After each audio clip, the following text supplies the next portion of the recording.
Hello dears, നമ്മളിന്ന് വന്നിരിക്കുന്നത് ഉച്ചക്കത്തെ നമ്മുടെ വീട്ടിലുണ്ടാക്കിയതിന് ഒരു ഊണുമായിട്ടാണേ. അപ്പോൾ രമ്യ ഒരു സ്റ്റീൽ പാത്രത്തിലേക്കായി നമ്മുടെ ചോറും കാര്യങ്ങളൊക്കെ വിളമ്പിയിട്ടുണ്ട്. അച്ചാറുണ്ട്, മാങ്ങ അച്ചാറാണ് കേട്ടോ. പിന്നെ കൂർക്ക മെഴുക്ക് പുരട്ടിയത്, കൂടാതെ നമ്മുടെ ചെമ്മീൻ ചമ്മന്തി, പിന്നെ നമ്മുടെ ഇന്നലെ ഉണ്ടാക്കിയ ചിക്കൻ കറി, ഒരു പപ്പടം. അപ്പോൾ ഓരോന്നായിട്ട് ഇങ്ങനെ ടേസ്റ്റ് ചെയ്ത് തുടങ്ങി കേട്ടോ. ഒരു രക്ഷയില്ല, അടിപൊളി ഫുഡാണ്, അടിപൊളി ടേസ്റ്റാണ്.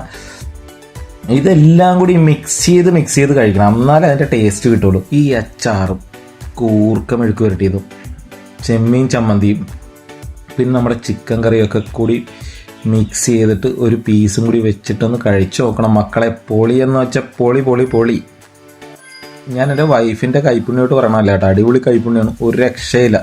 ഇത്തിരി എരിവുള്ള ചിക്കൻ കറി കേട്ടോ, നല്ല എരിവുണ്ട് ചിക്കൻ കറിക്ക്, എന്നാൽ അടിപൊളി ടേസ്റ്റുമാണ്, ഒരു രക്ഷയില്ല.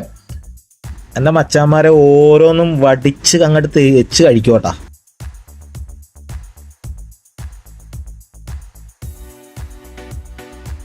അപ്പോൾ ഫുഡൊക്കെ കഴിച്ചു, പ്ലേറ്റും കാലിയായി. വീണ്ടും ഒരു നല്ലൊരു വീഡിയോ ആയിട്ട് വരുന്നവരെ സൈനിങ് ഓഫ്. ശ്രീരാഗ് ഗുരുകൃപ.